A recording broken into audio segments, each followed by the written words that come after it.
Avec ses 40 hectares, le cimetière de Louilla à Limoges est l'un des plus grands de France. Encerclé aujourd'hui par des quartiers, c'est pourtant en pleine campagne que les travaux de sa construction commencent. Nous sommes alors en 1806. Fini les odeurs pestilentielles des charniers autour des églises, Limoges est l'une des premières communes en France à se mettre en conformité avec un décret d'avril 1804. 1804 marque justement cette volonté de l'État d'extraire le cimetière de la ville. Jusqu'à Napoléon, pour être clair, jusqu'à Napoléon Ier, pratiquement, les morts vivent avec les vivants, au milieu des vivants, autour des églises, à l'intérieur des villes. Inutile de vous dire qu'il n'y a pas de grands tombeaux comme on en voit ici, pas du tout. Mais simplement, les morts durent 10 ans, si j'ose dire. On les bouscule, on écarte les os et on met les suivants. À partir, au contraire, de ces cimetières créés en pleine campagne, on change de monde, on se retrouve avec des concessions perpétuelles qui permettent aux communes de financer les cimetières. Et ça, c'est valable pour la France entière. Jusque-là, les cimetières étaient ouverts, traversés en permanence par les gens. Les enfants s'en servaient de cours de récréation. Et à partir des cimetières nouveau style, on se retrouve avec des espaces qu'on va enclore de murs. Depuis plus de 100 ans, le cimetière raconte l'histoire de la ville. Sa grande industrie porcelainière fait évoluer l'art funéraire. Sur le granit des tombes apparaît le blanc des assiettes en porcelaine pour les noms, des décors ou des épitaphes. D'abord signe de bourgeoisie, la pratique devient populaire. Les guerres aussi ont laissé leurs traces. Ici, celle de 14-18 avec ce carré militaire allemand. Limoges était un centre de regroupement de blessés et très caractéristique de Limoges, de sa culture pacifiste, socialiste. Ces tombes ont été régulièrement fleuries par le député-maire de l'époque, dès 1919-1920, parce qu'il était partisan de la réconciliation entre les peuples et bien sûr, au grand scandale, les bien-pensants. Des drames, plus proches de nous, ont également leur mémorial.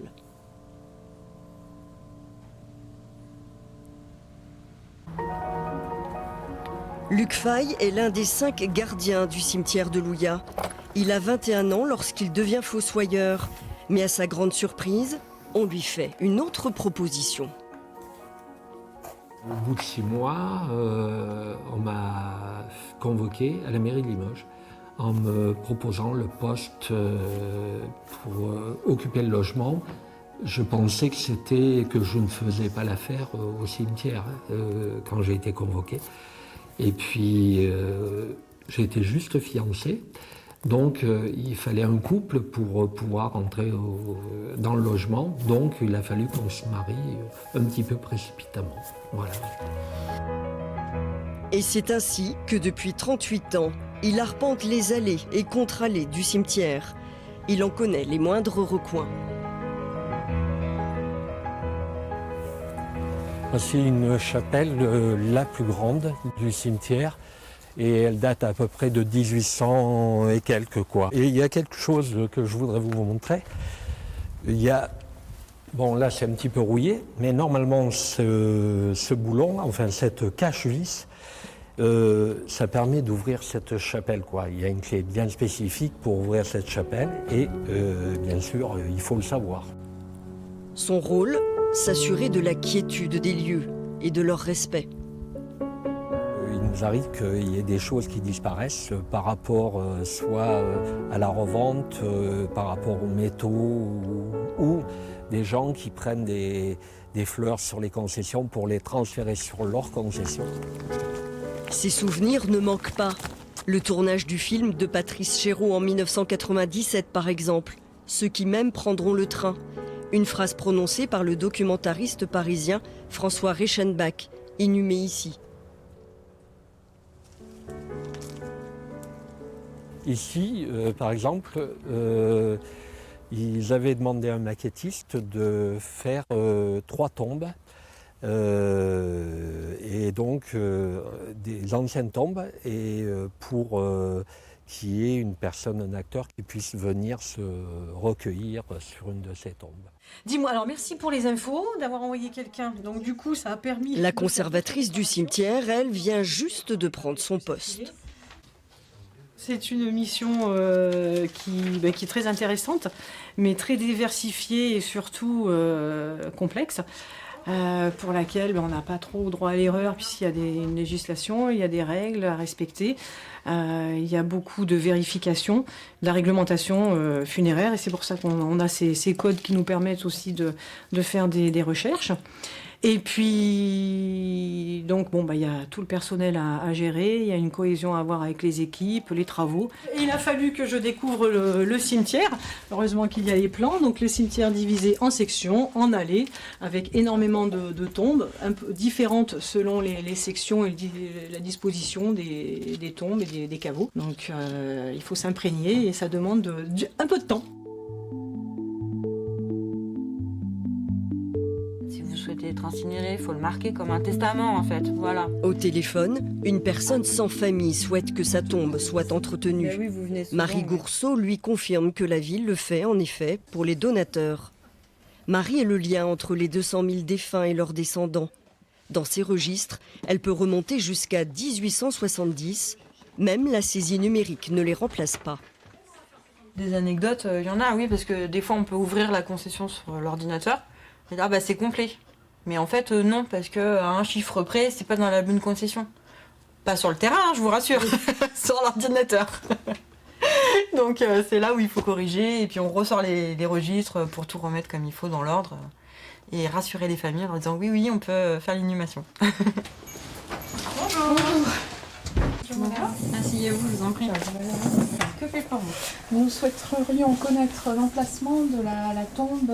Ce sont ainsi plus de 40 000 sépultures qui sont référencées. C'est ici que les dernières sont installées. Section 95 sur les 108 que peut contenir le cimetière de Louya. Et donc là, ça planque. Là, il y a... Ouais, mais on aime bon, on l'appelle. C'est pas trop de la roche, encore ça se pioche. Mais ça arrive justement, comme je disais tout à l'heure, on sort le compresseur et puis on est obligé de casser au marteau. Heureusement, c'est pas trop souvent que ça le fait, mais ça peut arriver. Kevin Delarivière fait partie de l'équipe de fossoyeurs depuis 3 ans. Je sortais juste de l'école et j'avais quelques questions. Et surtout, qu'est-ce que je vais faire ? Qu'est-ce que je vais faire ? Au début, une famille, c'était un peu dur parce qu'ils ne comprenaient pas trop et ils me posaient des questions par rapport aux enterrements, comment ça se passait, aux inhumations, aux exhumations. Le cimetière accueille toute sépulture. Ici, celle de religion musulmane. Et entre 2 allées, un mémorial attire notre attention. C'est un monument érigé à la mémoire des personnes qui ont donné leur corps à la médecine. Voilà. Donc de leur vivant, les personnes ont le choix, elles peuvent donner leur corps à la médecine pour qu'elles progressent. Donc elles n'ont pas leur sépulture ? Non, c'est un espace commun. Aujourd'hui, il y a peu d'inhumation ici. Les restes mortels des gens sont crématisés. Voilà, mais on a la ville de Limoges et la faculté de médecine de Limoges ont souhaité rendre hommage à ces personnes-là. Voilà. Parce que ces personnes, il n'y a pas d'obsèques pour elles. C'est dans le contrat et les familles sont mises au courant. Quelquefois, ça crée des soucis parce qu'elles veulent retrouver leurs défunts, mais il n'y a pas d'obsèques. Plus loin, cet autre espace particulier du cimetière, le carré commun. Mais on ne fait plus de fosses communes, et ça s'appelle plus comme ça d'ailleurs, ça s'appelle un carré commun où chaque défunt a une sépulture.